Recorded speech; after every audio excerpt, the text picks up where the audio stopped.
Assalamualaikum warahmatullahi wabarakatuh. Alhamdulillah alladzi waffaqana li ta'atihi. Segala puji bagi Allah Azza wa Jal yang membimbing kita untuk taat dan patuh kepadanya. Kita tahu kalau bukan karena karunia Allah, ma zaka minkum min ahadin abada. Tidak ada satupun orang baik.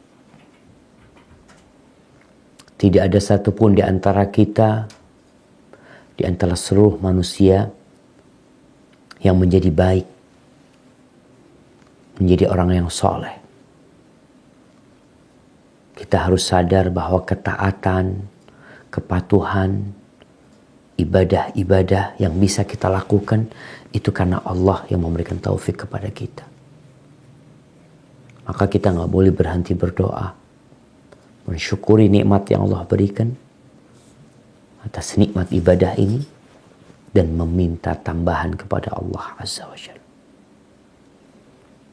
Tapi kebanyakan kita meminta tambahan dalam urusan dunia, tapi dalam urusan akhirat terkadang tidak pernah terbetik di hatinya untuk memohon kepada Allah Azza wa Jalla. Karena memang kata Allah, bal tu'thirunal hayatad dunya. Kalian benar-benar lebih mementingkan kehidupan dunia. Allahumma salli wa sallim ala sayyidina Muhammadin wa ala alihi wa ashabihi ajma'in. Ya Allah, semoga salawat dan salam senantiasa tercurahkan untuk baginda Nabi kita Muhammad alaihi salatu wassalam, untuk keluarga beliau, untuk istri-istri beliau, untuk putra-putri beliau, dan untuk seluruh sahabat Nabi. Semoga Allah meridhai kita bersama mereka. Amma ba'd. Ahibati fillah, setelah lama kita libur, semua sibuk dengan kegiatannya, semua melaksanakan tugas-tugasnya, tapi ana yakin semuanya tetap belajar dengan sarana yang sudah ada, memanfaatkan waktu yang Allah berikan. Di bulan Ramadan yang telah berlalu, kita bisa melihat bagaimana malam hari seperti siang hari. Di 10 hari terakhir, kita melihat tubuh yang biasanya terbujur, lemas, tak bertenaga, tidur. Tapi di malam itu dia tidak tidur. Dia terjaga. Membuka kedua matanya. Mengangkat kedua tangannya. Lisan yang biasa kaku atau bahkan terbuka karena kecapean. Ketika itu lisan itu terbuka. Mulut itu terbuka dan lisan itu berkata, Allahumma Rabbi Ilahi Ya Rahman Ya Rahim. Tapi suasana yang indah itu terkadang berhenti ketika matahari Ramadan tenggelam di ufuk barat sana. Padahal seharusnya tidak, jamaah. Seorang mukmin yang beriman kepada Allah dan hari akhir itu akan terus menghidupkan malamnya dengan ibadah, siangnya untuk bekerja mencari dunia, tapi di malam harinya dia tidak habiskan malam itu untuk tidur, mengumpulkan kekuatan, menambah tenaga untuk mencari dunia. Tidak. Kalau kita melihat Allah Azza wa Jalla bagaimana memuliakan malam hari, khususnya sepertiga malam akhir, tatkala manusia terlelap dalam tidurnya, nyenyak dalam istirahatnya, Allah Azza wa Jalla menyebutkan tentang hamba-hamba yang soleh. Coba kita buka di surah As-Sajdah ayat 16 dan 17. Silakan dibaca.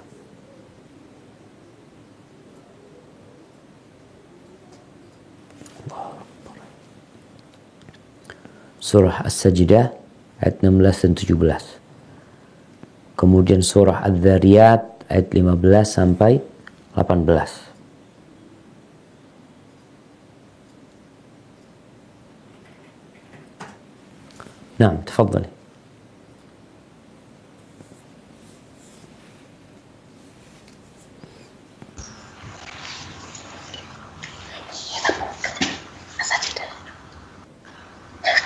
As-Sajdah ayat 16-17.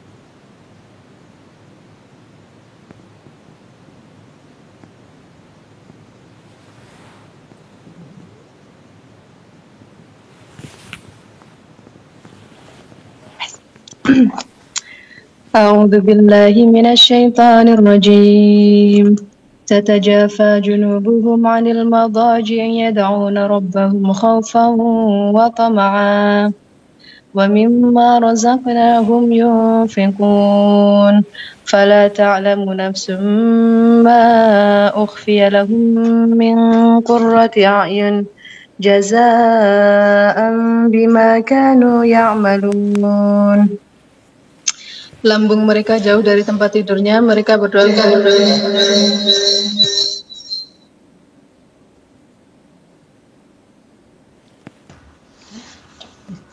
Lambung mereka jauh dari tempat tidurnya, mereka berdoa kepada Tuhannya dengan rasa takut dan penuh harap, dan mereka menginfakkan sebagian dari rizki yang kami berikan kepada mereka. Maka tidak seorang pun mengetahui apa yang disembunyikan untuk mereka, yaitu bermacam-macam nikmat yang menyenangkan hati sebagai balasan terhadap apa yang mereka kerjakan. Subhanallah. Kita lihat nih penghuni surga. Ketika mereka hidup di dunia. Di malam hari, lambung mereka jauh dari tempat tidur mereka. Mereka tidak menghabiskan malam untuk istirahat. Tapi ada waktu-waktu tertentu yang mereka meninggalkan ranjangnya, meninggalkan tempat tidurnya. Ngapain? Yad'una rabbahum. Mereka berharap berdoa kepada Allah Azza wa Jalla. Khaufan wa tama'a. Mohon kepada Allah dengan pengharapan dan rasa takut. Anak kadangkala melakukan safar, naik pesawat jam 5:15. Apa yang harus Anda lakukan? Seorang musafir yang tahu dia jam 5:15 pesawat itu akan take off. Dia akan bangun jam 3. Dia akan memprediksi semua waktu untuk perjalanan. Dia akan mengatakan, perjalanan dari rumahku ke airport 1/2 jam. Kemudian aku harus check in. Kemudian nanti menanti di ruang tunggu. Dia akan lakukan itu. Dan Anda melihat dengan mata kepala Anda sendiri. Airport itu ramai. Penuh dengan manusia. Kadang-kala Anda naik kereta, Anda melihat stasiun kereta itu ramai dengan manusia. Di jam-jam yang seharusnya mereka tidur. Bukan seharusnya mereka tidur. Orang-orang masih tidur. Tapi mereka bangun. Mereka bergegas. Mereka takut ketinggalan kereta. Mereka berharap bisa datang tepat waktu. Dan kemudian mereka bisa naik kereta. Kemudian sampai kepada tujuan. Kita pun seperti itu jamaah dalam kehidupan dunia.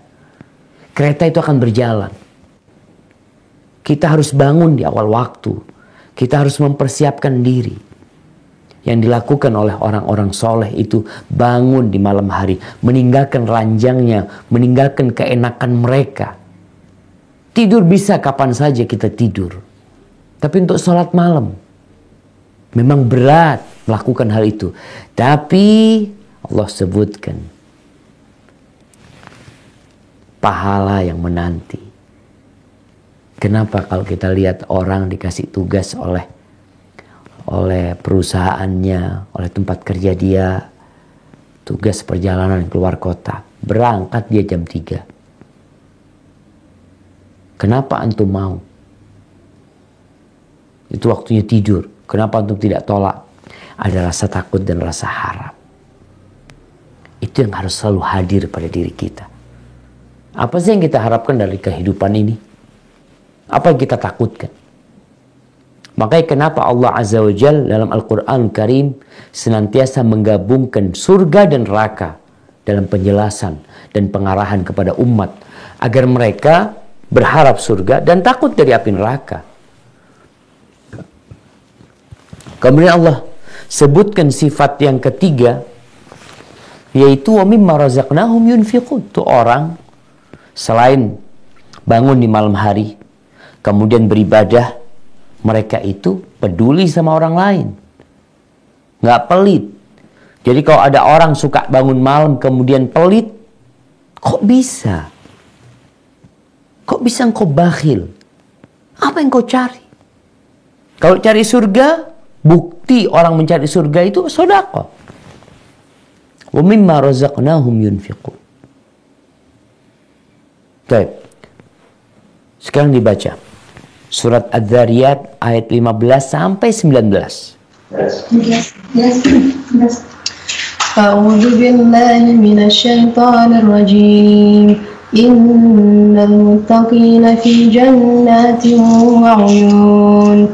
Akhirina ma atahum rabbuhum innahum kanu qabla dhalika muhsinin. Kanu qalilan minal laili ma yahja'un wa bil ashari hum yastaghfirun wa fi amwalihim haqqun lis-sa'ili wal mahrum. Sesungguhnya orang-orang yang bertakwa berada di dalam taman-taman surga dan mata air. Mereka mengambil apa yang diberikan Tuhan kepada mereka. Sesungguhnya mereka sebelum itu di dunia adalah orang-orang yang berbuat baik. Mereka sedikit sekali tidur pada malam hari, dan pada akhir malam mereka memohon ampunan kepada Allah. Dan pada harta benda mereka ada hak untuk orang miskin yang meminta dan orang miskin yang tidak meminta. Kita lihat nih, Allah sebutkan mereka dulu yang di surga ini ketika hidup di dunia muhsinin, orang-orang yang suka berbuat kebajikan. Apa kebaikan mereka? Apa kebajikan yang mereka lakukan sehingga mereka berhak mendapatkan apa saja di dalam surga Allah Azza wa Jalla? Allah sebutkan sifat mereka, kanu qalilan minal laili ma yahjaun. Mereka orang kalau malam itu sedikit tidur. Qalilan. Terus kalau mereka begadang tidak tidur, mereka sholat. Wabil ashari hum yastaghfirun. Dan di akhir malam, mereka tidurnya udah sedikit. Di akhir malam, apa yang mereka lakukan? Mereka beristighfar, mohon ampun sama Allah Azza wa Jalla. Sebanyak apapun amal ibadah kita, sebesar apapun sedekah kita, seulet apapun bacaan kita untuk Al-Quran Karim, tetap kita makhluk yang penuh dengan kekurangan. Kita banyak melakukan kesalahan. Itu sudah melekat di diri kita. Kullu bani Adam khata'. Semua manusia itu melakukan kesalahan. Wabil ashari hum yastaghfirun. Maka di akhir malam, di waktu sahur, tatkala orang-orang tidur, nih manusia, setelah dia sholat, setelah dia berdoa, dia minta ampun sama Allah Azza wa Jal. Karena dia tidak bisa beribadah dengan sempurna. Itu yang dilakukan penghuni surga. Sudahkah kita melakukan itu? Sehingga paling tidak ada kriteria kita, ya calon penghuni surga. Orang kan udah kelihatan, oh insya Allah ya mudah-mudahan ya Allah, aku bisa masuk surga ya Allah. Aku sudah berusaha untuk tidurnya sedikit. Aku berusaha di waktu sahur untuk beristighfar, mohon ampun sama Allah Azza wa Jalla. Wa fi amwalihim haqqul lis-sa'il wal mahrum. Sama dengan ayat yang di As-Sajdah. Orang ini beribadah, berdoa di malam hari, tapi dia suka sodakoh juga. Itu sebagai bukti kalau dia memang bukan hambanya dunia. Dia bekerja cari dunia, tapi untuk mendapatkan akhirat. Maka seringkali ana sampaikan, dulu ana berpikir, orang yang sukses dalam urusan dunia, itu akan lebih mudah untuk menggapai akhiratnya. Karena dia udah gak terlalu usah capek-capek lagi cari dunia. Dia tinggal duduk. Kalau bicara ngantor, itu karyawannya berangkat dari rumah mungkin jam 6 pagi sampai kantor jam 7. Pulang mungkin dia sampai jam 7 malam di rumahnya. Artinya dia lelah. Bos perusahaan, dia datang kapan dia mau. Dia datang jam 10. Dia lihat semuanya selesai. Tanda tangan. Mungkin dia ada rapat. Dia bisa istirahat. Mencari akhirat. Tapi terkadang ambisi dunia membuat dia dalam waktu luang yang Allah berikan berburu dunia lagi. Allahumma arhamna ya Allah. Semoga Allah merahmatin kita. Jamaah rahimakumullah. Allah Azza wa Jal memerintahkan kita untuk bangun di malam hari. Allah perintahkan nabinya. Coba dibaca surat Al-Muzammil. Ayat 1 sampai ayat 6.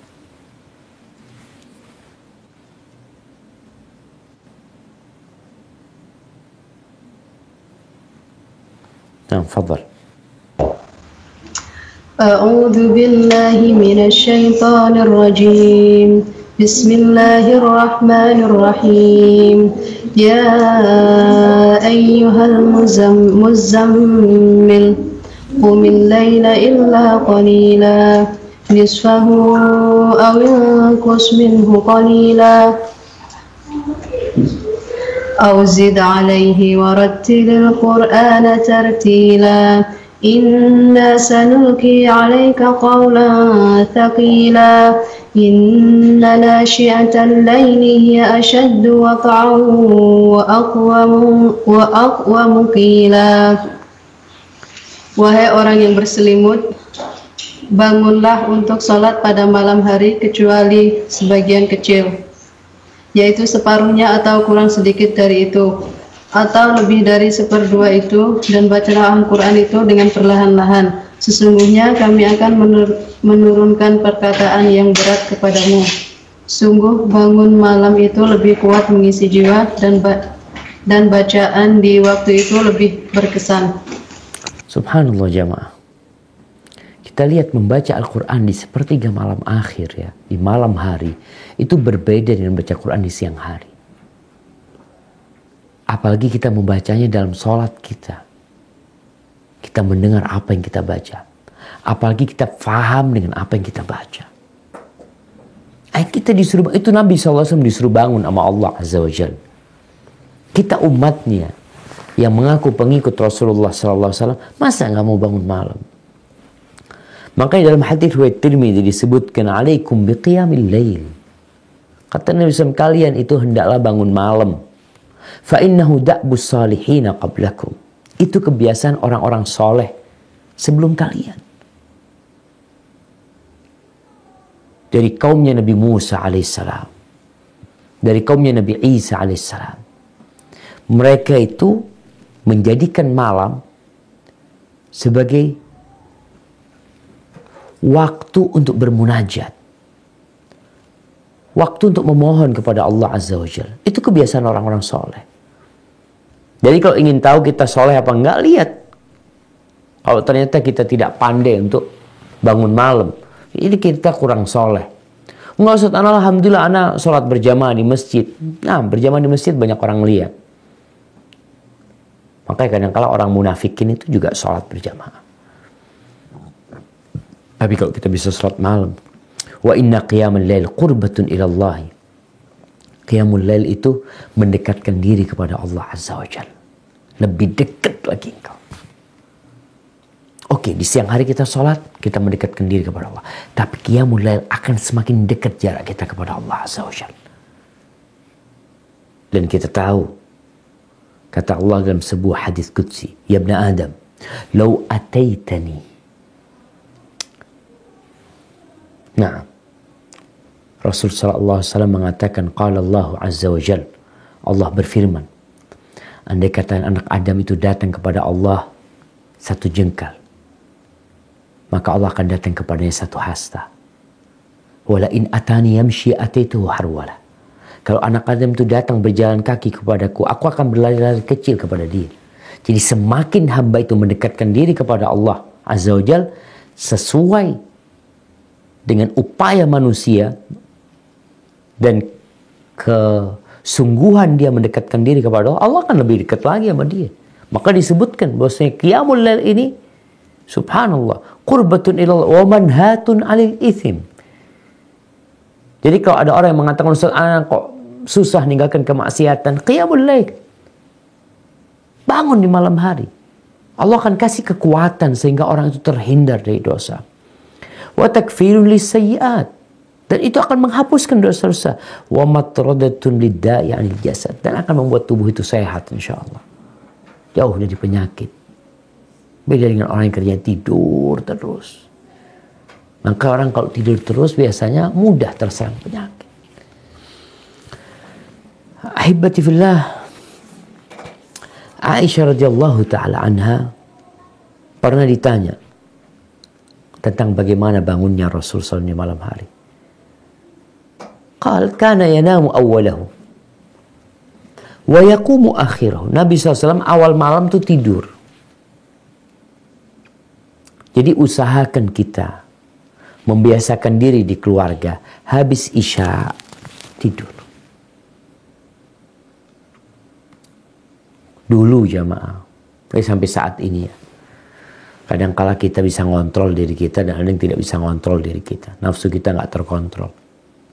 Dulu ketika nggak ada listrik, nggak ada lampu, kecuali lampu minyak, tidak ada televisi, tidak ada handphone, tidak ada gadget yang lainnya, subhanallah, itu orang habis isya yang ada tidur. Bahkan di beberapa daerah habis maghrib itu sepi, subhanallah. Kapan kita mulai mendengar keramaian itu? Sepertiga malam akhir. Mulai hidup lagi dunia ini. Karena mereka tahu mana waktu yang seharusnya kita gunakan untuk beraktivitas dan mana waktu yang seharusnya kita gunakan untuk istirahat. Habis isya waktunya istirahat. Usahakan habisnya nggak ada lagi acara nongkrong di warung, ya wisata kuliner ke sana kemari, baru sampai rumah jam 11 malam, jam 12 malam. Akhirnya gimana mau bangun malam? Berat buat dia. Subuh aja berat mau bangun. Makanya Rasul SAW kata Aisyah, kana yanamu awwalahu, awal malam tidur beliau, akhir malam bangun. Thumma yarji ila firashihi, kemudian beliau istirahat sebelum subuh sedikit. Fa idza adzana al muadzin wa thaba fa in kana bi haja ightasal wa illa tawadda wa kharaj. Nabi SAW kalau azan langsung beliau bangun. Kalau beliau mungkin ada hajat sebelumnya, maka beliau mandi. Kalau enggak beliau wudhu dan sholat. Jadi semangat cuma. Dikatakan wasab, beliau loncat kalau dengar azan. Loncat. Kita kalau dengar azan, ya pura-pura jawab azan di atas tempat tidur. Tahu-tahu sholat sudah selesai, kita masih jawab azannya. Ketiduran. Makanya Nabi SAW idza adzana al-muadzin wazab, loncat. Karena kalau kita tetap ya nunggu sebentar ya ini itu, akhirnya ketiduran lagi. Tahu-tahu sudah qomat ya, tahu-tahu sudah assalamualaikum. Aisyah radhiyallahu ta'ala anha qalat, faqadtu Rasulullah sallallahu alaihi wasallam dzata lailatin. Pernah suatu hari aku kehilangan Nabi Muhammad SAW. Kehilangan Rasulullah sallallahu alaihi wasallam. Fadhanantu annahu dhahaba ila ba'di nisa'i. Ya karena waktu itu nggak ada penerangan, ada lampu. Aisyah mengira Nabi SAW sedang pergi menjumpai salah satu istrinya. Fatahassastuhu, maka dicari sama Aisyah, diraba-raba. Gelap, rumahnya nggak besar, kecil. Diraba-raba, fa'idha huwa rakiun aw sajid. Tahu-tahu dia pegang kaki Nabi SAW dalam posisi Nabi sedang ruku atau sujud. Dalam sujudnya beliau mengatakan, Subhanakallahumma bihamdika la ilaha illa anta. Beliau sedang berdoa. Faqalat bi abi anta wa ummi inni la fi sya'nin wa innaka la fi akhar. Dia mengatakan, ya Allah, sebagai penebusmu Aba dan ibuku, aku itu mikirin sesuatu yang lain tentang engkau, dan ternyata engkau berada di acara yang lainnya. Dikirain berangkat ke tempat istri yang lainnya, ternyata sedang beribadah kepada Allah Azza wa Jalla. Maka jamaah rahimakumullah, kita perlu menghidupkan malam kita.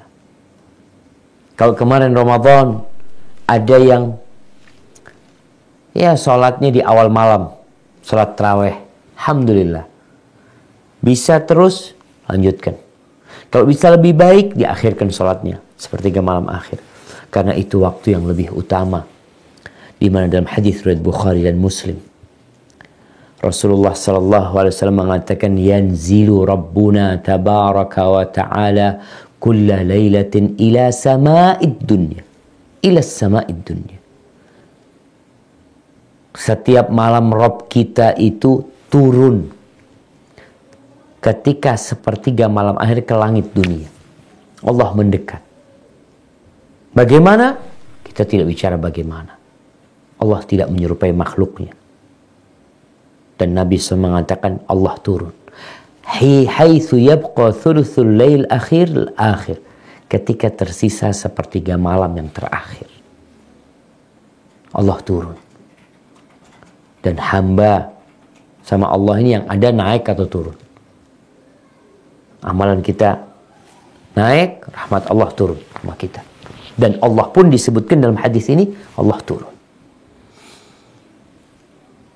Dan Allah tidak menyerupai makhluknya. Fayaqul, lalu Allah berkata, ingat Allah yang turun dan Allah berkata, man yad'uni fa astajib lahu.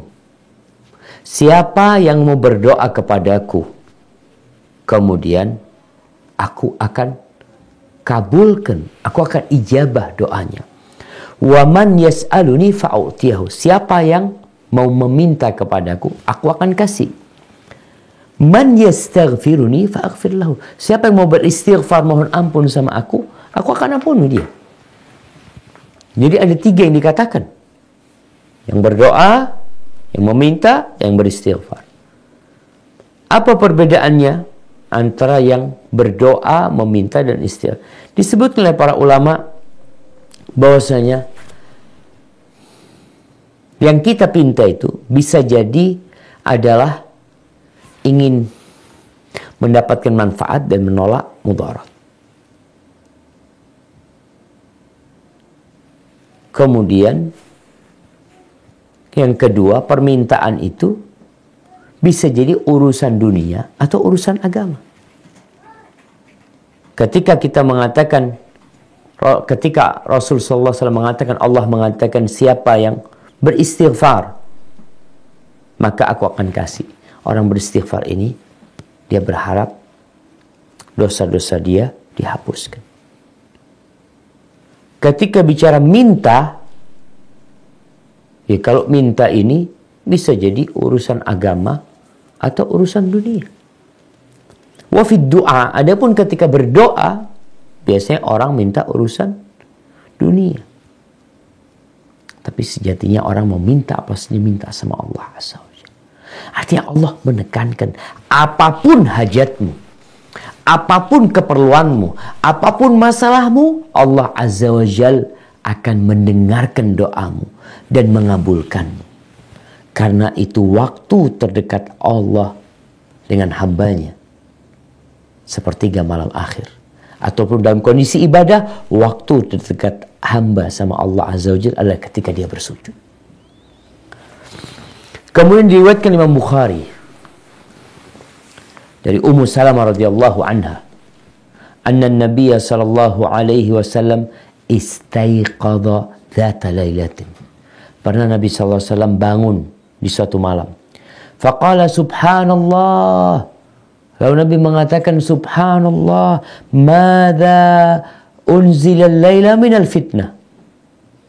Apa yang diturunkan malam ini dari fitnah, dari cobaan kepada orang-orang yang dicoba sama Allah Azza. Wa madza futiha minal khazain. Dan apa yang terbuka dari perbendaharaan-perbendaharaan Allah Azza wa Jalla. Lalu Nabi mengatakan, man yuqidu sawahibal hujurat. Nabi mengatakan, siapa yang membangunkan pemilik kamar-kamar itu? Siapa yang membangunkan istri-istri? Rubba kasiyatin fid dunya, ariyah fil akhirah. Berapa banyak orang yang di dunia berpakaian, hidupnya nyaman, mewah mungkin. Semua dia miliki, ariyah fil akhirah. Dia akan telanjang pada hari akhir. Semua ditinggalkan. Semua akan dibangkitkan dalam kondisi telanjang. Dan ada orang yang memiliki banyak pakaian, satu pun tidak ada yang dia pakai. Maka diperintahkan untuk bangun malam. Diperintahkan untuk ada yang membangunkan istri-istri Nabi Muhammad sallallahu alaihi wasallam. Dan Imam Tirmidzi meriwayatkan serta Imam Nasa'i dari Amr bin Abasa radhiyallahu anhu bahwa Nabi sallallahu alaihi wasallam mengatakan, aqrab ma yakunu rabbu minal abdi fi jawfil lail akhir. Tempat terdekat hamba dengan Rabbnya itu di sepertiga, di pertengahan malam terakhir. Fa in istata'ta an takuna mimman yadhkurullah ta'ala fil tilka as-sa'a fakun. Kalau bisa engkau menjadi orang yang mengingat Allah, yang berzikir di waktu itu, jadilah engkau. Ahibati fillah, bagaimana kondisi Rasul sallallahu alaihi wasallam di sepertiga malam akhir? Diriwayatkan bahwasanya datang beberapa sahabat kepada Nabi sallallahu alaihi wasallam. Kepada istri Nabi. Mereka datang ke rumah Aisyah radhiyallahu taala anha. Ini ceritanya Atha bin Abi Rabah. Faqalat man haula, siapa yang datang? Karena mereka ketika berbicara dengan istri Nabi SAW pakai tirai, pakai hijab. Tanya siapa yang datang? Lalu kita kan Abdullah bin Umar, ada Ubaid bin Umar.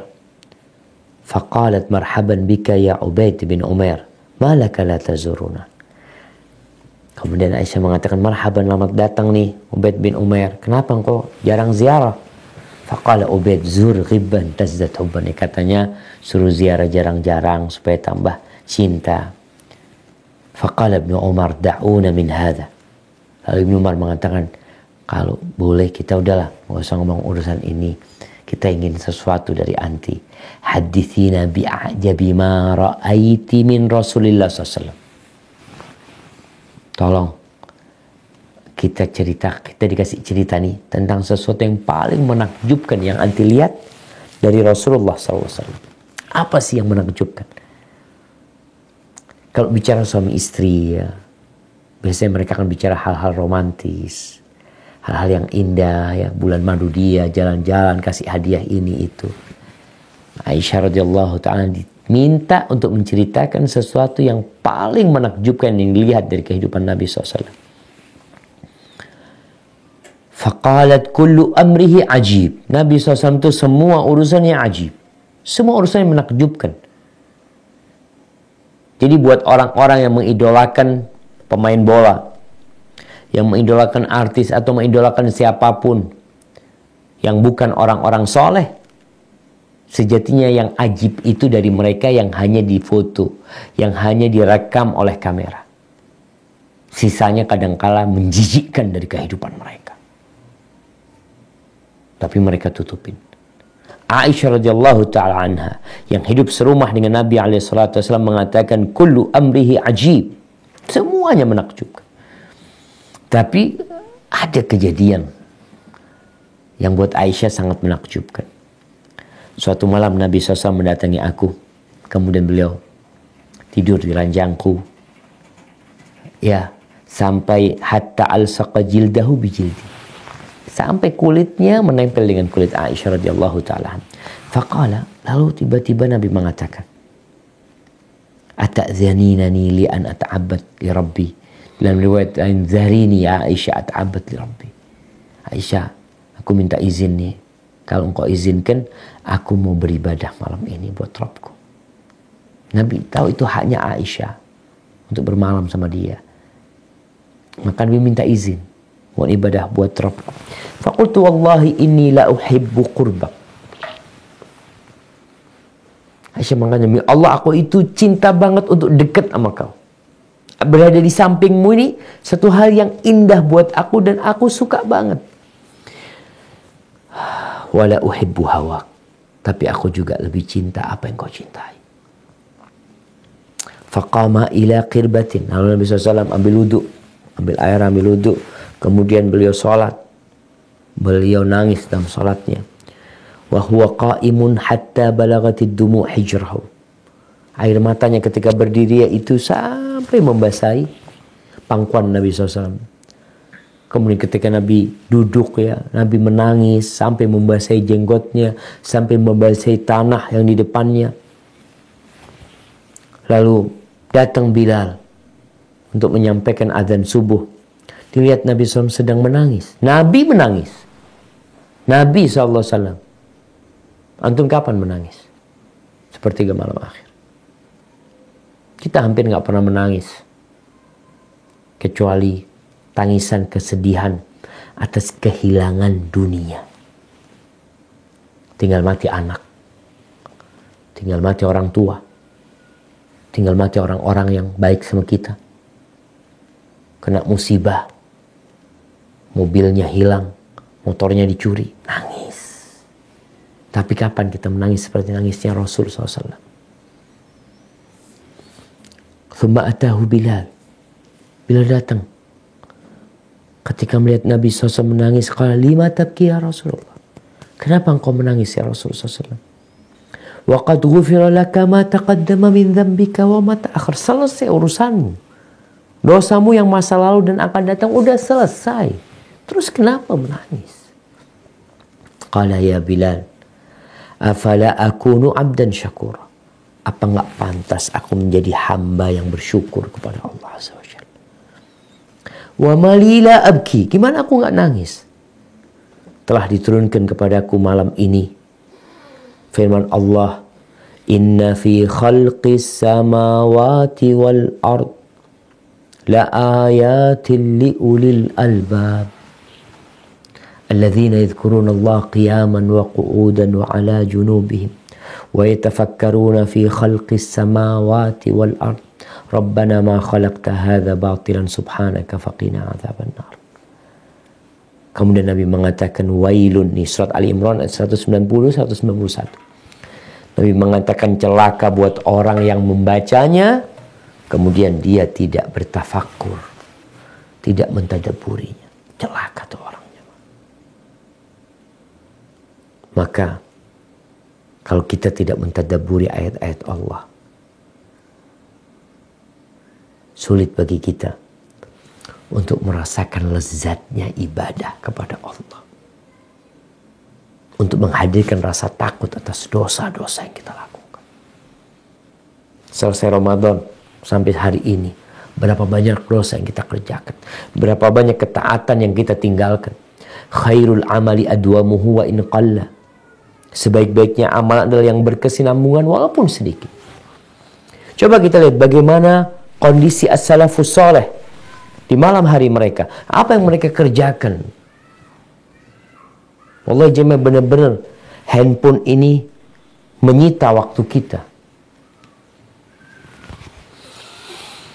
Imam Ahmad menceritakan tentang Umar bin Khattab radhiyallahu taala anhu. Qala haddatsana Musa, qala haddatsana Hazm, qala sami'tu al-Hasan ibn Abi al-Hasan yaqul tazawwaja Uthman bin Abi al-As imra'atan min nisa'i Umar bin Khattab. Uthman bin Abi al-As menikahi salah satu istrinya Umar bin Khattab radhiyallahu ta'ala setelah meninggalnya Umar bin Khattab. Katanya Utsman, wallahi ma nakahtuha raghbatan fi malin wala waladin. Aku itu menikahin istrinya Umar ini bukan karena aku ingin anak atau aku ingin harta, enggak. Terus kenapa dia menikah? Kata dia, walakinni ahbabtu an tukhbirani an laili Umar. Aku cuma ingin tahu dari istrinya Umar itu gimana sih malam harinya Umar bin Khattab radhiyallahu anhu. Karena kita tahu orang yang paling kenal dengan lelaki itu adalah istrinya. Masyarakat Madinah, para sahabat Nabi, para tabi'in tahu bagaimana tegasnya Umar bin Khattab radhiyallahu taala anhu. Bagaimana dia menegakkan kebenaran di siang hari. Itu terlihat oleh mata para sahabat dan para tabi'in. Ketika Umar naik mimbar, ketika Umar berpidato, ketika Umar duduk, ketika Umar berjalan di pasar, ketika dia sidak ke tempat-tempat di kota Madinah, mereka tahu. Tapi ini Utsman bin Abil As menikahi istrinya Umar karena ingin tahu gimana malam harinya Umar bin Khattab radhiyallahu anhu. Fasa'altuha, kaifa kana salatu Umar bil lail? Gimana sih salatnya Umar di malam hari? Qalat kana yusalli salat al-isya. Umar itu biasanya salat isya berjamaah. Thumma ya'muruna an nadha 'inda ra'sina tawran fihi ma. Lalu Umar nyuruh kita istirahat, tidur, dan menyuruh kita meletakkan tempatnya air di kepalanya Umar bin Khattab radhiyallahu anhu. Ya, kalau sekarang mungkin timba kecil ya. Fayata'aru minal lail. Kadangkala Umar terjaga di malam hari. Lalu dia meletakkan tangannya di dalam wadah air itu. Kemudian dia basuh wajahnya, dia basuh tangannya. Thumma yadhkurullah.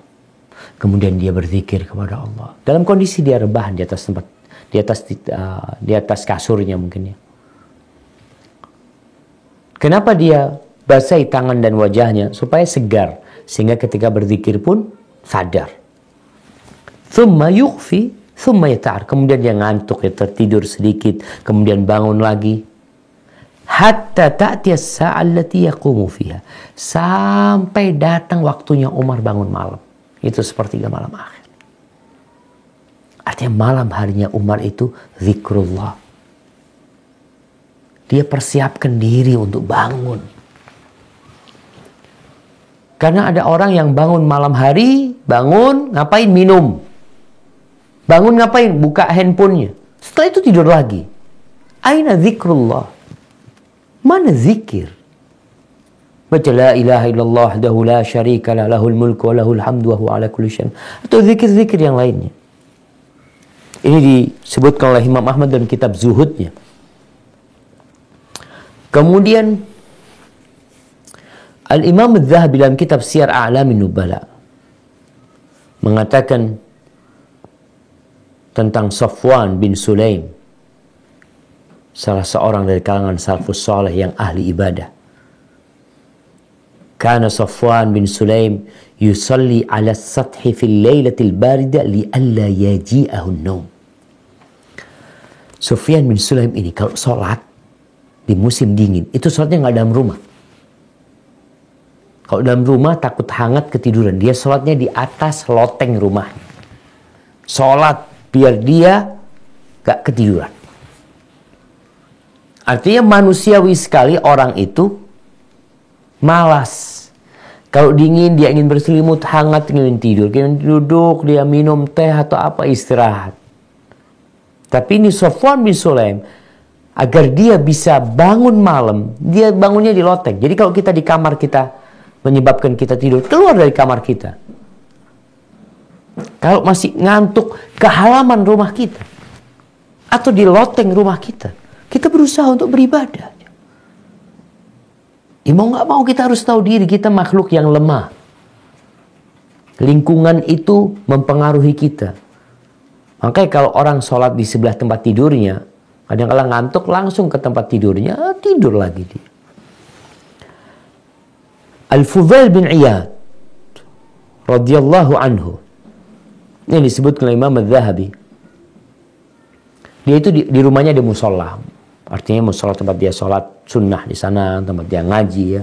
Di situ dia tidur, di musolanya itu dikasih hasir, tikar. Kemudian awal malam dia sholat. Ya beberapa saat. Thumma taghlibuhu aina. Fayulqi nafsahu al-hasir. Terus dia nggak kuat, ngantuk. Maka dia merebahkan dirinya bukan di atas kasurnya. Di atas tikarnya. Fayanamu qalilan. Lalu dia tidur dikit. Sebentar dia tidur. Orang tidur di tikar yang nggak seperti tidur di atas ranjang yang empuk. Thumma yaqum. Kemudian dia bangun.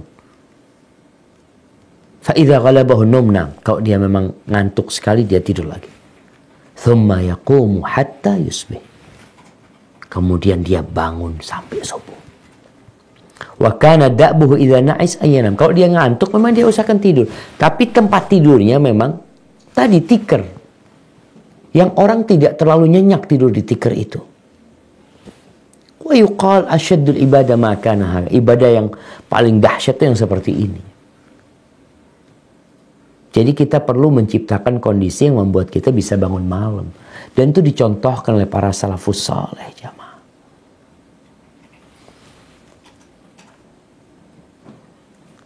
Kemudian kita lihat Hammam ibn al-Harith. Dia berdoa. Apa doanya? Allahumma shfini minan naum bil yasir. Ya Allah, sembuhkan aku dari tidur. Pokoknya cukup dikit lah tidur. Artinya nggak perlu tidur banyak. Artinya dia minta sama Allah supaya dicukupkan dengan tidur sedikit. Kita pernah nggak doa minta sama Allah Azza wa Jal? Supaya makannya nggak banyak. Supaya tidurnya dikit, ibadahnya yang banyak. Dia minta disembuhkan karena dia tahu tidur ini sudah menjadi kodrat manusia. Tapi dia minta nggak usah banyak-banyak ya Allah. Warzuqni saharan fi ta'atik. Dan berikan rizki kepada aku. Apa rizki yang diminta oleh Al-Harith? Hammam ibn al-Harith ini, apa rezeki yang dia minta? Dia minta rumah. Dia minta bisa jalan-jalan. Dia minta bisa begadang. Bisa tidak tidur di malam hari dalam ketaatan kepada Allah Azza wa Jalla. Itu yang dipinta. Pernahkah kita minta, jemaah? Minta kepada Allah, ya Allah, agar aku bisa begadang, ya Allah, dalam ketaatan kepadamu, ya Allah. Bisa bangun malam, tidur dikit dalam rangka mentaati Allah Azza wa Jalla. Maka fakana la yanamu illa hunaihatan wa huwa qa'id. Allah mengabulkan doanya dia. Akhirnya nih Hammam bin Harith nggak tidur kecuali sedikit dan tidurnya duduk. Karena kalau dia duduk ketiduran, bangun lagi. Nggak seperti kita. Karena kalau tidur malam, udah tidur malam nyambung lagi habis subuh, nyambung lagi habis zuhur. Begadang habis maghrib terus begadang, nggak tidur, tapi tidak dalam ketaatan kepada Allah Azza wa Jalla. Al-Imam Zahabi menyebutkan dalam Siyar A'lamin Nubala tentang Tawus. An Dawud bin Ibrahim, Annal Asad, ini ceritanya Dawud bin Ibrahim, bahwasanya ada singa pada suatu malam. Yang singa ini berada di jalurnya jemaah haji. Kita dulu jemaah haji dulu berangkatnya dari Medina, dari tempat-tempat, dari Irak, dari Kufah. Mereka berjalan kaki atau naik onta. Di jalurnya itu ada singa yang nggak bergerak di jalan mereka. Diam di sana. Akhirnya orang itu saling numpuk ya karena ketakutan mereka. Falamma kana as-sahar dhahaba anhum. Ketika di waktu akhir malam, waktu sahur itu, singa itu pergi. Subhanallah. Kalau antum membaca sejarah jemaah-jemaah haji yang datang dari berbagai negeri dulu itu, banyak yang tidak pernah pulang kembali, jemaah. Jemaah haji Irak berangkat, di tengah jalan dirampok, dibunuh, sampai ada 20.000 orang terbunuh pada waktu itu. Adanya singa itu, Allahu a'lam, semoga ada hikmah di sana. Akhirnya singa itu di waktu sahur pergi singanya. Fanazalu wa namu. Orang-orang akhirnya udah capek ini, akhirnya mereka singgah, mereka tidur. Wa qama Tawus yusalli. Seorang tabi'in yang bernama Tawus bangun, dia salat. nggak tidur. Faqala lahu rajulun, ada seorang lelaki yang berkata kepada Taus, ala tanam, kenapa engkau nggak tidur? Lalu Taus balik bertanya, wahal yanamu ahad as-sahar, apakah ada orang yang tidur di waktu sahur?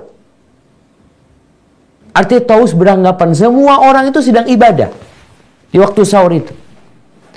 Kenapa? Karena keutamaan sahur ini, keutamaan sholat malam di waktu akhir malam ini sangat besar sekali. Doa dikabulkan, minta ampun diampuni, bertobat diterima taubatnya, permintaan dikasih sama Allah Azza wa Jal. Dalam bayangan Taus nggak ada orang yang tidur. Kalau ada kesempatan untuk minta, kesempatannya itu hanya waktu ini, siapa yang akan tidur jemaah? Tapi ternyata kita masih tidur. Ada yang bangunnya subuh, telat. Jadi perempuan yang datang bulan, mungkin dia nggak bisa sholat, tapi bukan berarti dia nggak bisa berdoa, nggak bisa memohon, nggak bisa berzikir. Bisa dia melakukan itu. Ahmad bin Harb, Masya Allah, disebutkan oleh Imam Zahabi wa Ahmad bin salah seorang ulama dari kalangan salafus saleh. Dia itu lewat di kalangan anak-anak lagi main-main, lalu anak-anak lagi main ini mengatakan, amsiku, diam semuanya. Fa inna hadha Ahmad bin Harb alladhi la yanamul lail. Mereka mengatakan, nih Ahmad bin Harb, orang yang tidak pernah tidur malam, nggak pernah tidur. Itu Ahmad pegang jenggotnya, lalu dia berkata kepada dirinya, as-sibyanu yahabunak wa anta tanam. Itu anak-anak takut kepadamu padahal kau tidur. Kau tidur. Fa ahyal lail ba'dalika hatta mat. Setelah dia dengar anak-anak katakan itu, akhirnya dia bangun malam dan enggak tidur lagi di malam hari. Kenapa? Karena dia tidak ingin dipuji oleh orang-orang dengan amalan yang tidak dia kerjakan. Anak-anak mengatakan yang bangun malam nih, nggak pernah tidur nih. Lalu ternyata dia tidak melakukan itu. Maka akhirnya dia ingin menjaga pujian itu agar tidak jadi dusta dan bukan omongan belaka. Al-Imam Ahmad bin Hanbal, imamu ahli sunnah wal jamaah. Bagaimana sih beliau? Abdullah bin Ahmad, anaknya Imam Ahmad, menceritakan tentang ayahnya. Kana abi yakra'u kulla yaumin sab'an. Ayahku itu setiap hari baca 7, mungkin 7 juz ya, tiap hari. Wa kana yanamu naumatan khafifatan ba'dal isya. Biasanya ayahku itu habis isya tidur, khafif, tidur ringannya. Thumma yaqumu ila sabah yusalli wa yad'u. Kemudian sampai pagi beliau itu sholat, bangun dan berdoa. Sadaqallahul azim. Ketika Allah mengatakan, dan semua ucapan Allah itu benar. Ketika Allah mengatakan, innama yakhshallaha min ibadihil ulama. Yang takut kepada Allah di antara hamba-hambanya itu hanya para ulama. Al-ulama. Mereka yang takut kepada Allah Azza wa Jalla. Ini Ibn Atta. Subhanallah. Al-Imam Zahabi menyebutkan tentang Ibn Atta. Az-Zahid. Al-Abid. Seorang yang zuhud, yang ahli ibadah, yang taat kepada Allah Azza wa Jalla. Diceritakan, kana lahu fi kulli yaumin khatmah. Ini Imam Zahabi menyebutkan bahwasanya Atta ini tiap hari menghatamkan 1 kali Al-Quran Al-Karim. Wa fi Ramadan tis'una khatmah. Dan di bulan Ramadan dia menghatamkan 90 kali. Allahu Akbar. Wa baqiya fi khatmatin mufradatin bid'a asyrata sana yatafaham wa yatadabbar. Tapi dia punya waktu tertentu sepanjang 17 tahun membaca Al-Quranul Karim untuk mentadabburi. Jadi baca biasa dia tiap hari, tapi dia punya bacaan untuk mentadabburi Al-Quran selama 17 tahun. Baru hatam. Yatafaham wa yatadabbar. Untuk memahami dan memaknai Al-Quranul Karim. Wa qala Husain bin Khaqan, kata Imam Zahabi, Husain bin Khaqan mengatakan tentang Atha, kana yanamu fil yaumi wal laila sa'atain. Dia tidur sehari semalam itu cukup 2 jam. Allahu Akbar jemaah. Kita 5 jam nggak cukup. Tambah lagi 1 jam. Tambah lagi 1 jam. Sudah tidur banyak, ngobrol banyak, main banyak, makan banyak, ibadah sedikit. Allahumma arhamna ya Allah. Nah, ini Imam Zahabi menceritakan tentang Atiyah bin Sa'id bin Abdullah. Al-Imam Al-Hafidh, seorang imam yang hafal banyak hadis. Qala Al-Khatib Al-Baghdadi mengatakan tentang dia, wa kana zahidan. Ini Atiyah ini orang yang zuhud. La yada'u jambahu ila al-ardh. Dia hampir enggak pernah rebahan. Innama yanamu muhtabian. Kalau dia tidur tuh dia tidur duduk sambil diikat kakinya. Wallahi syama. Ada orang mau terlalu berlebihan, Ustaz. Nggak ada yang berlebihan. Kalau dia mampu melakukan itu dan tidak melampaui batasan-batasan agama. Yang penting tidak melantarkan hak orang lain. Tuh, mungkin sekarang orang bertanya, gimana supaya kita paling nggak bisa lah bangun malam, bisa menangis sepertiga malam akhir ya. Ya, kalau menangis karena musibah udah sering lah. Tapi menangis karena takut sama Allah. Karena berharap sama Allah Azza wa Jalla. Pernah nggak kita? Kadang kalau menangis berdoa minta kepada Allah urusan dunia juga. Nangisnya itu urusan dunia. Mohon dengan sungguh supaya urusan dunia selesai. Boleh. Tapi kapan kita menangis karena minta akhirat sama Allah Azza wa Jalla? Minta diampuni dosanya sampai menangis. Para ulama memberikan arahan agar kita bisa bangun malam. Kalau engkau ngantuk,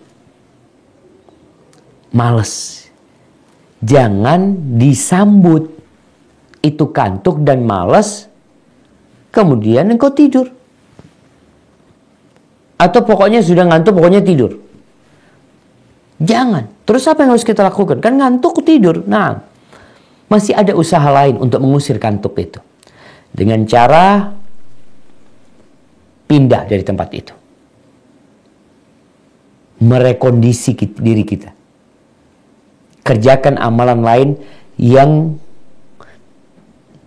bukan berhubungan dengan amalan tadi yang bikin kita ngantuk. Kalau kita berdoa ngantuk, kalau kita baca Quran ngantuk, berarti kita kerjakan amalan lain lah. Apa berdiri, terus bersih-bersih. Kalau mungkin ada buku, kita buka buku. Mungkin tadi kita bisa keluar rumah. Dengan cara itu, ngantuk dan malas itu, ya kalau ibarat awan yang gelap gulita, tahu-tahu dia akan terburai. Jadi terang kembali. Insya Allah kita bisa untuk kembali beribadah kepada Allah Azza wa Jalla. Tapi kalau setiap ngantuk itu datang, kemudian kita menidurkan, akhirnya yang akan terjadi setiap ngantuk datang kita akan tidur. Dan tidur itu akan menjadi kebiasaan kita. Ya, kalau sudah jadi kebiasaan kita nggak akan bisa merubahnya. Tapi bagaimana sekarang kita rubah? Kita biasakan. Ngantuk berdiri. Jalan. Memang kita pokoknya anak tiap hari bangun jam 3. Jam 3 anak mau bangun tiap hari. Setengah 3 anak mau bangun. Sudah. Ngantuk nggak tahan. Mungkin kita nggak langsung sholat. Ambil wudhu atau apa. Apa yang bisa kita kerjakan? Ibu-ibu mungkin ke dapurnya. Masak sesuatu. Pokoknya ngantuknya hilang. Karena anak bisa lihat ya. Ketika Ramadan. Di waktu sahur tuh nggak ngantuk anak-anak kadang-kala. Bapak ibunya nggak ngantuk. Seger dia itu. Tapi untuk apa? Untuk makan. Untuk makan sahur. Maka sekarang kondisikan diri kita untuk mengusir ngantuk itu dengan kebiasaan. Hanya butuh pembiasaan. Mungkin 2 pekan, 3 bulan, 3 pekan, sebulan, 2 bulan selesai. Kita akan bangun dan kita tidak akan ngantuk lagi. Karena sudah terbiasa. Seperti kita lihat orang-orang yang bekerja di pasar ya. Yang nggak tahu lah di Australia atau di Malaysia. Tapi di Indonesia kita lihat teman-teman Yang buka pasar ya, buka toko di pasar jam 3 malam itu rame pasar ini. Seperti siang, habis subuh pasarnya sepi. Karena sudah selesai orang pada belanja. Maka kita sebagai seorang mukmin, kalau ingin masuk surga, maka berusaha untuk qiyamul lail. Kalau ingin kehormatan, kalau ingin kemuliaan, kalau ingin kejayaan, kata Jibril berpesan kepada Nabi SAW, wa'lam anna syarafal mu'min qiyamahu bil-lail. Anna syarafal mu'min qiyamuhu bil-lail. Ketahuilah bahwasanya kehormatan seorang mukmin itu adalah bangun malamnya dia. Hadza wallahu a'lam bissawab. Itu yang bisa kita kaji pada kesempatan kali ini. Mungkin kita masuk ke sesi tanya jawab. Nah, tafadhol.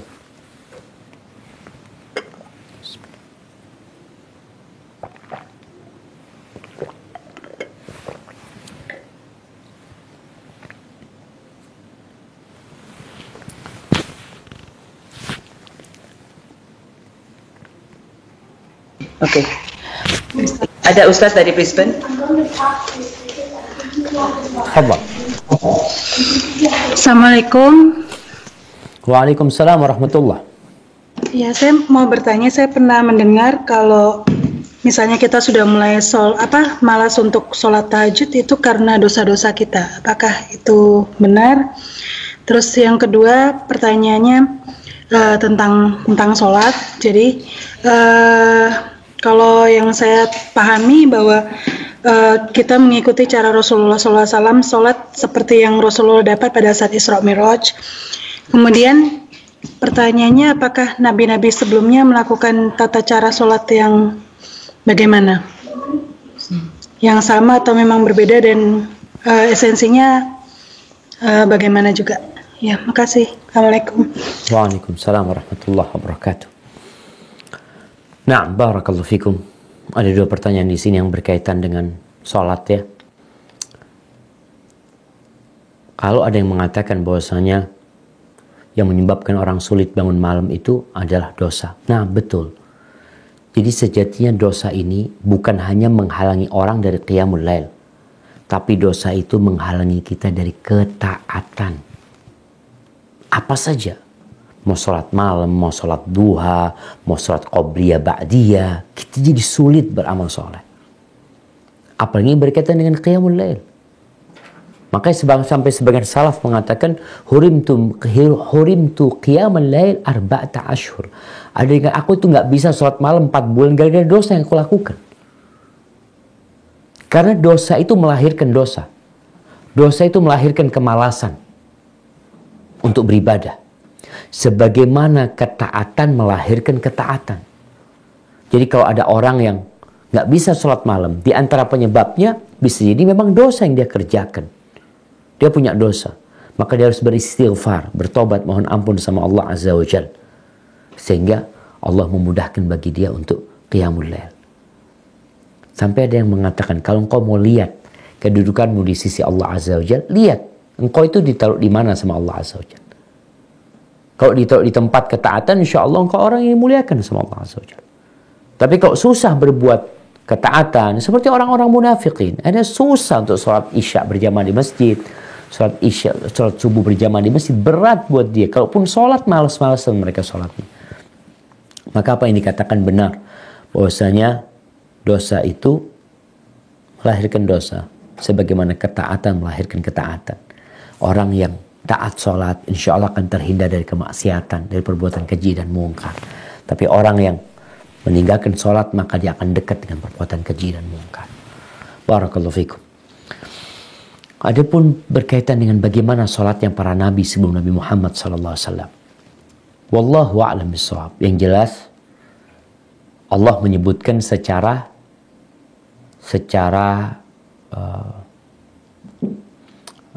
global.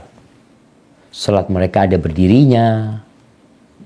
Bagaimana Nabi Zakaria ketika sholat ya di mihrab, beliau berdiri. Bagaimana Allah perintahkan untuk sujud, bagaimana ruku dengan orang-orang yang ruku. Tapi rukunya berapa kali, sujudnya berapa kali, duduknya berapa kali. Wallahu a'lam bishawab. Ana tidak pernah membaca tentang hal itu. Tapi yang jelas mereka ada bacaannya. Yang dibaca tentunya mereka tidak baca Al-Fatihah seperti kita baca Al-Fatihah. Karena Al-Fatihah ini salah satu, subhanallah, kekhususan yang Allah berikan kepada umat Islam. Ya, itu kemuliaan Al-Fatihah ya. Kemudian berkaitan dengan sholat dalam agama kita pun kita lihat sholat juga macam-macam. Seperti ada sholat gerhana matahari, yang sholatnya berbeda dengan sholat biasa yang biasa kita lakukan. Jadi wallahu a'lam bishawab, anak-anak nggak tahu secara detail. Yang jelas sholatnya mereka itu ada berdiri, ada menghadap kiblat, ada bersuci, mereka bersuci juga. Kemudian mereka ada ruku, ada sujudnya. Itu yang dijelaskan secara global ya, yang Allah sebutkan tentang ibadah nabi-nabi sebelumnya. Seperti Nabi SAW ketika Isra Mi'raj, beliau melihat Nabi Musa alaihissalam sedang sholat di kuburannya. Dan Nabi alaihissalam ketika sholat turun dari Sidratul Muntaha ke Masjidil Aqsa, kemudian beliau jadi imam di sana, itu semua para nabi sholat dengan sholatnya Nabi Muhammad SAW. Hadza wallahu a'lam bishawab. Nah.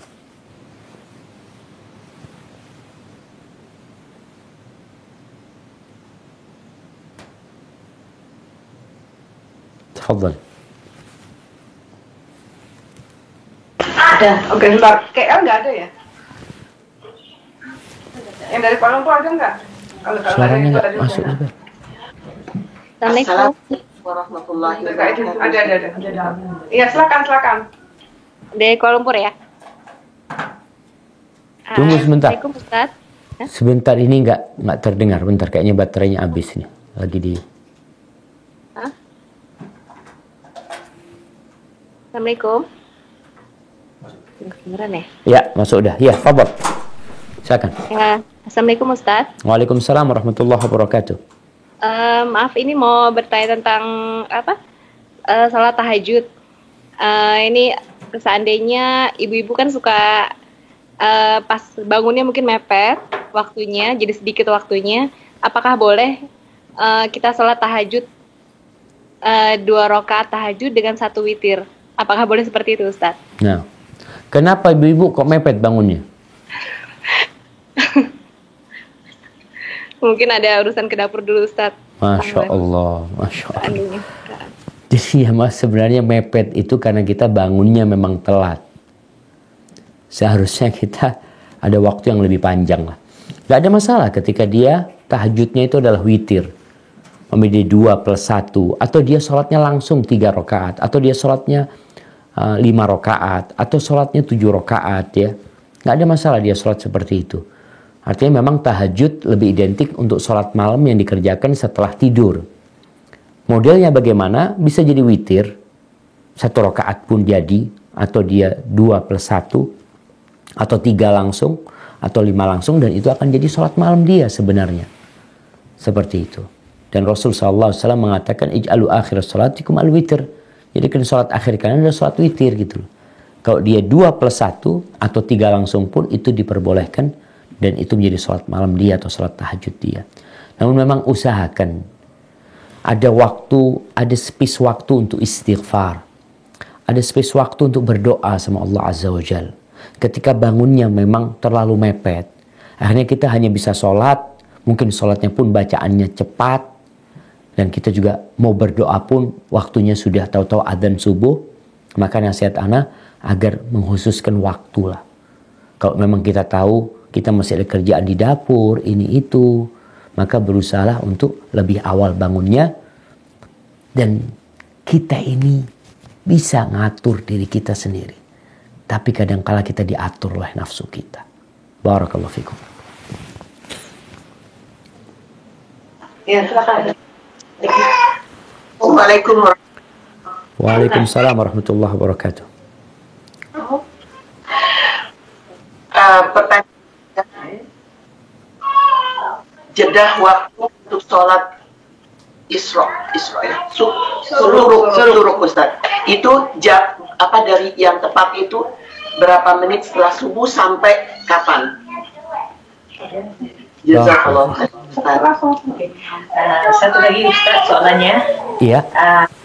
Kalau setelah maghrib kita berasa ngantuk, lalu kita tidur, kemudian tidurnya sehingga setelah 2/3 malam, dalam waktu 1/3 malam itu yang akhir mendirikan sholat isya dan kita terus melakukan tahajud. Apakah sholat isya itu diterima dan dibolehkan untuk tahajud seterusnya?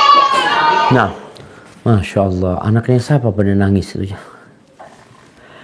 Barakallahu fiik. Nah, berkaitan dengan dua pertanyaan. Yang pertama tentang sholat waktu isyraq ya. Berkaitan dengan waktu isyraq. Pertama ada yang namanya terbitnya matahari, syuruk. Waktu terbit matahari itu kita nggak boleh sholat. Kalau dikatakan waktunya berapa menit setelah subuh. Ini sekarang alhamdulillah ada orang-orang yang sudah menghisap atau menghitung hal itu. Kadang-kala waktunya 1 jam setengah, 1 jam 20 menit. Jadi nggak bisa disamakan dari satu negeri ke negeri lainnya. Jaraknya itu nggak bisa disamakan. Antara waktu subuh dengan waktu syuruk sama. Tapi dengan kalender waktu sholat itu mungkin sudah bisa dilihat di sana. Namun yang jelas kita bisa melihat dengan lihatnya matahari terbit. Matahari terbit sudah selesai. Tapi nggak boleh sholat. Karena waktu matahari terbit itu waktu larangan sholat. Kapan diperbolehkan sholat? Ketika matahari sudah naik setinggi tombak. Atau setinggi tombak itu baru kita boleh sholat. Artinya sudah lepas dari, kalau kita lihat seakan-akan kan dia nempel sama bumi ini. Ketika dia lepas di ufuk timur situ, setinggi anak tombak itu atau tombak tadi, kita boleh sholat. Maka para ulama mengatakan berapa menit dari waktu terbit matahari diperbolehkan sholat. Mereka mengatakan 10 sampai 15 menit. 10 sampai 15 menit. 15 menit akan lebih aman. Karena proses matahari terbit itu awalnya kan, kalau kita katakan ini umpamanya, awalnya yang keluar mentari itu kan ujungnya dikit ya. Ini matahari terbit. Nggak boleh kita sholat. Kemudian ketika dia lewat, nah ketika itu boleh sholat. Itu awal waktu sholat duha yang sering dikenal dengan sholat syuruk buat orang yang duduk di masjid berzikir sampai matahari terbit. Yang kedua berkaitan dengan, kalau itu tadi sholat syuruk, berkaitan dengan orang yang tidur habis maghrib. Kemudian dia baru bangun di 2/3 malam ya, atau 1/3 malam akhir. Bagaimana dengan sholat isya dia? Yang pertama ketahuilah ada larangan tidur sebelum sholat isya. Karena ditakutkan kelewatan isyanya. Karena waktu pilihan sholat isya itu adalah sampai tengah malam. Waktu pilihan. Setelah tengah malam itu waktu darurat. Ya sudah, kalau memang ketiduran, kemudian bangunnya 1/3 malam akhir, sholat isya. Dia lakukan sholat isya itu di waktu darurat tersebut. Tapi waktu pilihannya adalah sampai tengah malam. Namun yang dilakukan tetap terlarang. Tidur sebelum isya itu dilarang. Karena takut kejadian seperti yang disebutkan tadi. Apakah setelah dia sholat isya di 2/3 malam itu atau 1/3 malam akhir itu boleh dia sholat tahajud? Boleh dia sholat tahajud. Silahkan dia sholat tahajud. Karena memang itu sudah waktunya sholat malam. Dan dia usahakan kita itu, ada orang yang sebelum subuh tidur. Seperti Nabi SAW, kadang beliau istirahat sebelum subuh. Tapi beliau bisa bangun. Ada orang yang kalau tidur sebelum subuh, akhirnya bangunnya telat subuhnya. Kita melihat ada orang-orang yang Masya Allah sholat malam, tapi sholat subuhnya di luar waktu. Maka itu tidak baik. Maka nasihat ana, jangan tidur sebelum isya. Kalaupun akhirnya tertidur ya. Dulu ana waktu masih kecil ya dikasih nasihat sama orang tua. Sudah tidur dulu habis maghrib, nanti sholat isyanya tengah malam atau 1/3 malam akhir. Akhirnya bangunnya subuh, kita nggak sholat isya di waktunya. Hadza wallahu a'lam bissawab.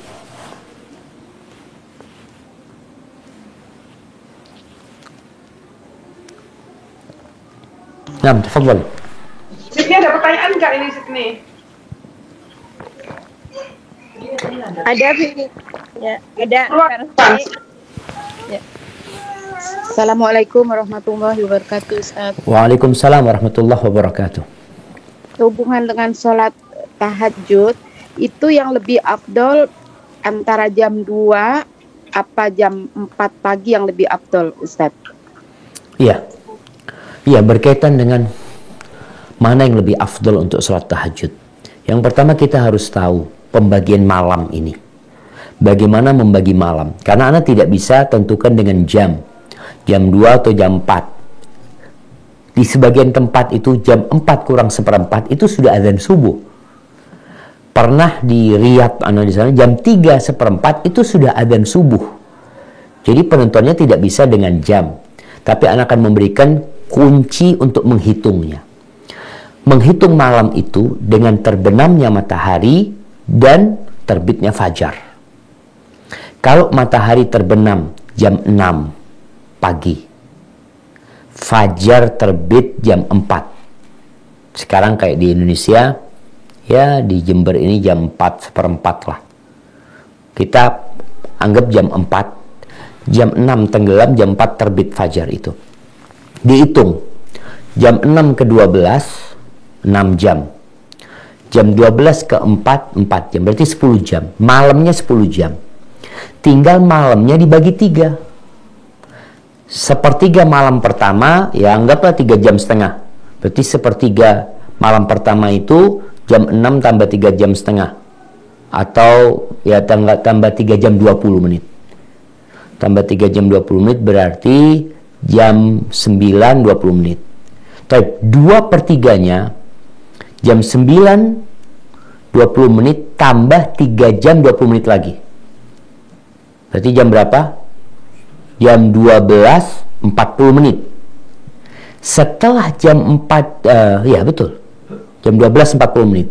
Dari jam 12.40 menit ini ke waktu subuh itu sepertiga malam akhir. Jadi hitungannya jam 1 kurang 20 menit sampai jam 4 itu sepertiga malam akhir. Jadi penghitungannya seperti itu. Tinggal dilihat kapan matahari tenggelam, kapan fajar terbit, sehingga kita bisa menghitung sepertiga malam akhir. Jadi kalau dikatakan mana yang lebih mulia sekarang, kalau tadi jam 1 kurang 20 atau jam 2-nya atau jam 3-nya sama. Hitungannya itu sepertiga malam akhir. Hanya saja di waktu sahur itu yang dianjurkan untuk istighfar. Jadi kita sholat jam 1 ya, atau jam 2 kita sholat. Nanti setengah 4, ya sudah. Ini waktunya orang sahur biasanya kan lebih dekat ke waktu subuh. Gunakan waktu itu untuk beristighfar. Karena Allah Azza wa Jalla menyebutkan tentang penghuni surga itu, wabil ashari hum yastaghfirun, dan di waktu sahur yang mereka lakukan adalah mohon ampun kepada Allah Azza wa Jalla. Barakallahu fikum. Nah,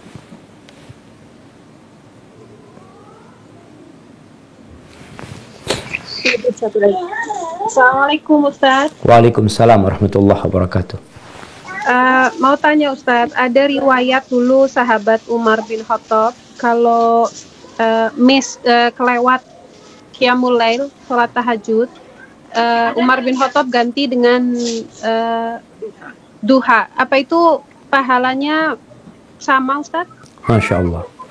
Nah, barakallahu fiik. Ya, buat orang-orang yang rutin Qiyamul Lail, ketika dia tidak Qiyamul Lail karena sakit, karena capek, atau karena ketiduran, maka memang menggantikan di waktu duha. Dan itu pernah dilakukan Rasul sallallahu alaihi wasallam. Beliau menggantikan bukan 11 rakaat, menggantikannya 12 rakaat. Karena sholat siang hari itu gak ganjil tapi genap. Kalau pertanyaannya, apakah pahalanya sama? Wallahu a'lam bishawab ya. Kalau bicara pahala, karena kalau jumlah sholatnya mungkin bisa dikatakan sama, bahkan lebih. Tapi kehilangan waktu mulianya. Sepertiga malam akhir itu nggak bisa digantikan di waktu duha. Yang bisa digantikan itu hanya ibadah sholatnya. Tapi waktunya tidak tergantikan. Jadi kalau pahala sholatnya, ya mungkin nggak sama ya. Karena dia kehilangan waktu mulia, tapi paling tidak dia tetap melaksanakan sholat yang rutin biasa dia kerjakan. Karena Rasul SAW kalau biasa mengerjakan satu ibadah, biasanya beliau tidak akan pernah meninggalkannya. Kalau beliau kelupaan atau ketiduran, maka beliau akan mengqadha'nya seperti itu. Jadi jangan bicara pahala lagi sekarang, tapi bicara bagaimana kita mendawamkan ibadah yang kita kerjakan, ya pahalanya semoga Allah Azza wa Jal yang melipat gandakan. Karena bisa jadi yang 1 rakaat itu nilainya lebih daripada 100 rakaat. Kalau Allah berkehendak dan ketika kita melaksanakannya penuh dengan kekhusyuan. Hadza wallahu a'lam.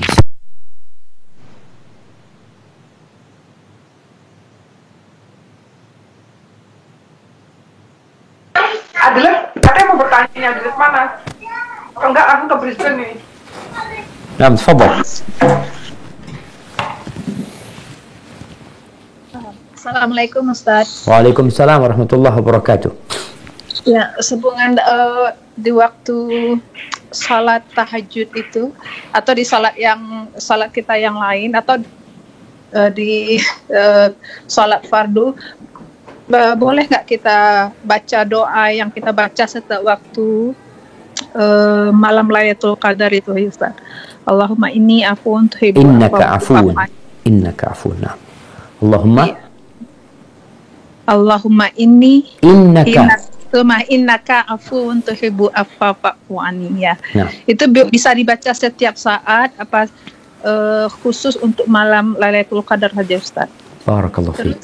Ya, yang kedua, pertanyaannya itu karena di sini kebetulan lagi musim dingin ya, Ustaz. Terus kalau kita niatkan memakai khauf di waktu berwudu, boleh nggak, Ustaz? Iya. Jazakallah khair. Assalamualaikum warahmatullahi wabarakatuh. Waalaikumsalam warahmatullahi wabarakatuh. Masya Allah, pertanyaan yang menarik jemaah berkaitan dengan doa ya.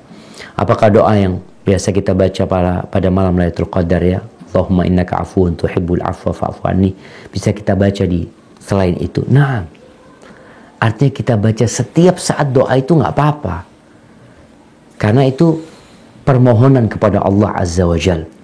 Hanya saja Aisyah radhiyallahu ta'ala anha dikasih tahu, kalau engkau tahu Lailatul Qadar ini yang malam yang mulia, maka minta ampun sama Allah Azza wa Jalla. Jadi di antara doa untuk minta ampun sama Allah, ya kita baca Allahumma gfirli, Allahumma afu anni. Kita mengatakan Allahumma innaka afuun tuhibbul afwa fa'fu anni. Kita baca di waktu duha, kita baca di waktu-waktu mustajab, nggak apa-apa. Sebagai sebuah doa dan permohonan kepada Allah Azza wa Jalla. Bebas jadi. Kita mau baca doa Allahumma afini fi badani, Allahumma afini fi sam'i, yang sejatinya doa ini dibaca zikir pagi dan petang, tapi kita sepertiga malam hari mau berdoa dengan doa itu, silahkan, sebagai sebuah doa dan permohonan, bukan sebagai sebuah zikir rutin tapi itu sebagai doa dan permohonan. Adapun berkaitan dengan musim dingin ya, Masya Allah, di Australia sekarang musim dingin, boleh kita niatkan pakai khuf, boleh, dan itu kemudahan Islam. Kita perlu sampaikan kepada orang-orang bahwa Islam ini agama yang mudah, tapi sesuai dengan aturannya. Yang pertama, kita memakainya dalam kondisi berwudu. Kemudian kalau kita sedang mukim, kita boleh pakai itu sehari semalam.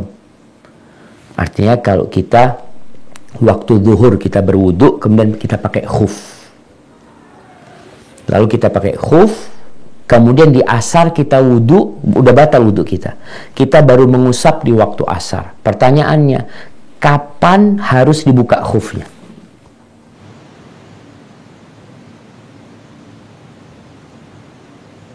Nah.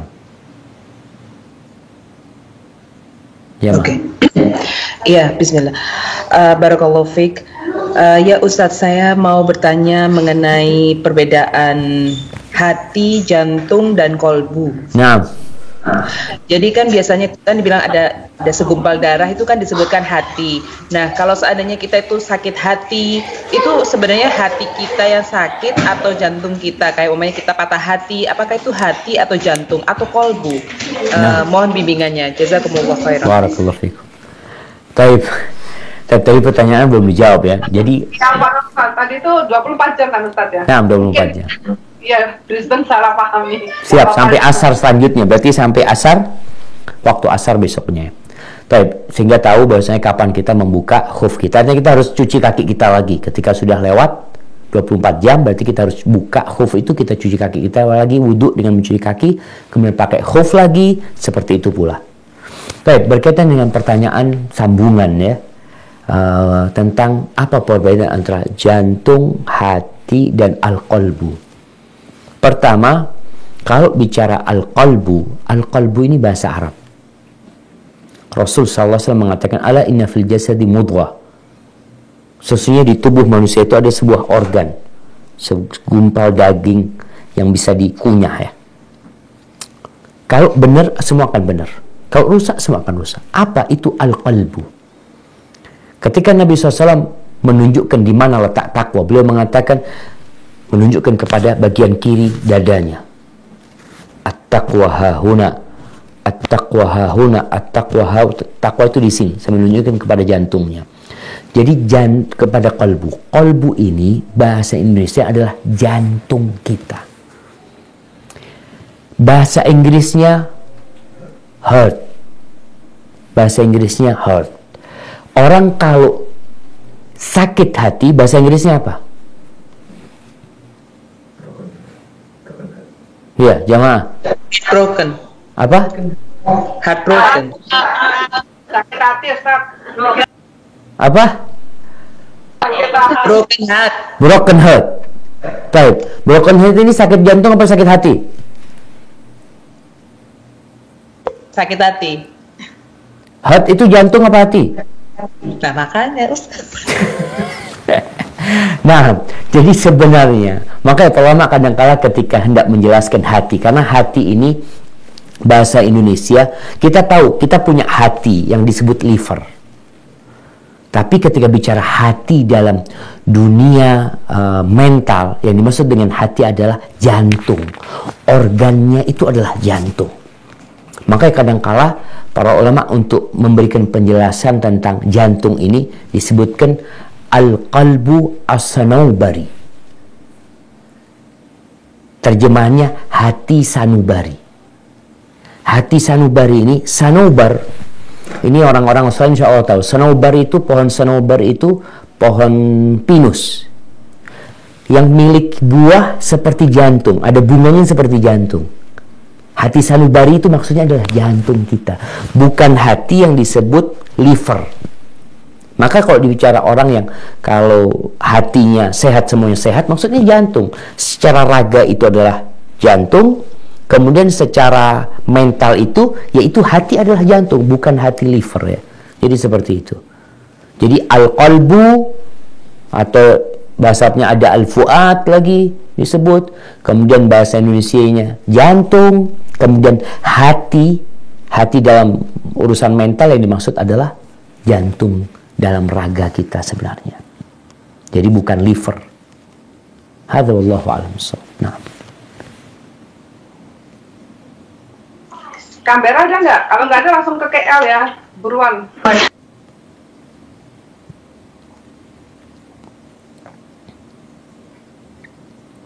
Oke, KL nggak ada. Oke, sekarang ke Pak aja. Siapa yang dulu Pak? Ayo, monggo. Ayo, saya kenal. Assalamualaikum warahmatullahi wabarakatuh. Waalaikumsalam warahmatullahi wabarakatuh. Ustadz, saya mau tanya berkaitan dengan sholat witir. Jika sholat witir itu dikerjakan di setelah Isya ya, bukan di waktunya Qiyamul Lail, apakah itu boleh? Karena dengar riwayat yang katanya Umar bin Khattab sering mengerjakan sholat witir itu di waktu Isya, karena dia takut dia tidak bisa terbangun, takut dia nggak bangun di waktu Qiyamul Lail itu, seperti itu. Terus kalau untuk sholat qobliyah dan ba'diyah, apakah ada batasan waktu untuk sholat qobliyah ya, terutama misalnya kita harus benar-benar habis azan langsung sholat, atau misalnya kita sholatnya udah 1 jam setelah azan atau lewat, masih boleh nggak ngerjain qobliyah itu? Nah, baik, barakallahu fiik ya. Berkaitan dengan riwayat sholat witir sebelum tidur, itu riwayat Abu Hurairah radhiyallahu taala anhu, bahwa Nabi SAW memberikan wasiat kepada Abu Hurairah untuk sholat witir sebelum tidur. Jadi takut nggak bangun di malam harinya. Maka buat orang-orang yang memang berat untuk dia bangun di malam hari, maka dia sholat witirnya sebelum tidur. Kemudian kalau dia biasa bangun di malam akhir, maka witirnya ditunda, karena yang lebih utama adalah ditutup sholat malam dengan witir di sepertiga malam akhir. Tapi kalau dia sudah sholat witir sebelum tidur ya, kemudian di malam hari terjaga bangun, ya dia silahkan sholat tahajud tanpa ditutup dengan witir, karena dia sudah sholat witir di awal waktu. Barakallahu fikum. Adapun berkaitan dengan sholat qobliyah dan ba'diyah, apakah ada batasan waktu? Nah, batasan waktu sholat qobliyah adalah sholat itu sendiri. Sholat itu sendiri. Jadi kalau umpamanya ibu-ibu di rumah, sholat duhurnya jam 1, umpamanya azan jam 12, dia baru sholat duhur jam 1. Maka dia selama belum sholat duhur, diperbolehkan sholat qobliyah. Karena artinya qobliyah ini sholat sebelum sholat fardu. Jadi qobliyah duhur berarti sholat sebelum sholat duhur. Kalau sholat duhurnya 1:30 mamanya, maka dia ada waktu. Selama dia belum sholat duhur, maka dia punya waktu untuk sholat qobliyah.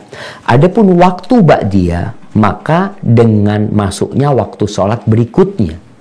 Itu mamanya anak sholat asar di Jember ini sekarang jam 3. Ya, anggap jam 3 lah. Kemudian sholat duhurnya 1:30. Ada perempuan sholat qobliyah jam 1. Dia sholat duhur jam 1:05, dia sholat qobliyah jam 1. Kemudian dia sholat duhur. Kemudian ba'diyahnya dia sholat jam 2. Atau ba'diyahnya 2:30 sebelum waktu asar. Boleh. Jadi batasan waktu qobliyah itu adalah sholat fardu itu. Adapun batasan ba'diyah adalah sholat fardu yang selanjutnya. Seperti itu. Hada wallahu a'lam bishawab. Ada pertanyaan terakhir?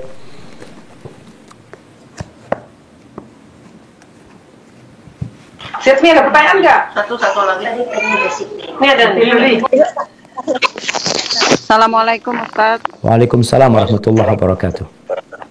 Ini di luar tema Ustadz. Mau tanya, kalau kita mau puasa sunnah atau membayar hutang, seumpama kita pas ini setelah kita dapat menstruasi ya Ustadz, kebetulan pas harinya hari Jumat, kita puasanya tinggal 1 hari. Itu kita bayarnya Jumat aja atau harus digabung ke Sabtu atau emang harus Kamis sama Jumat? Dan itu apakah ada dalilnya Ustadz? Nah, iya. Jadi berkaitan dengan puasa Jumat, dilarang kita memang mengkhususkan Jumat untuk puasa sunnah. Mengkhususkan hari Jumat untuk puasa sunnah. Hadis yang ketika ada sahabat wanita ditanya puasa, lalu Nabi SAW bertanya, apa kalau niatmu puasa besok? Enggak, kata dia. Apakah sebelumnya engkau puasa? Kata dia, enggak. Ya udah, nggak usah puasa. Artinya kita tidak boleh mengkhususkan hari Jumat untuk puasa. Tapi kalau kita puasa di hari Jumat, puasa qadha, dan memang nggak ada niatan untuk puasa sunnah, itu jadi puasa qadha, puasa wajib buat kita. Bukan karena harinya hari Jumat kita puasa, tapi karena hanya bertepatan dengan hari Jumat, maka nggak ada masalah. Jadi larangan itu adalah mengkhususkan hari Jumat untuk puasa sunnah pada waktu itu. Adapun ketika puasa qadha di hari Jumat, yang memang kita sekali lagi bukan mengkhususkan hari Jumat karena kemuliaan hari Jumat ya, ini ada kemuliaan tersendiri, maka kita nggak ada masalah ketika itu mengqadhanya pada hari Jumat. Jadi larangan Nabi SAW lebih kepada puasa sunnah, dan para ulama juga mengatakan larangan itu sifatnya larangan makruh ya, nggak sampai tingkatan haram, tapi kita tetap berusaha untuk tidak melakukan yang makruh. Hadza wallahu a'lam bishawab. Itu yang bisa kita kaji pada kesempatan kali ini. Sampai berjumpa kembali, semoga senantiasa dalam lindungan ilahi. Wassalamualaikum warahmatullahi wabarakatuh.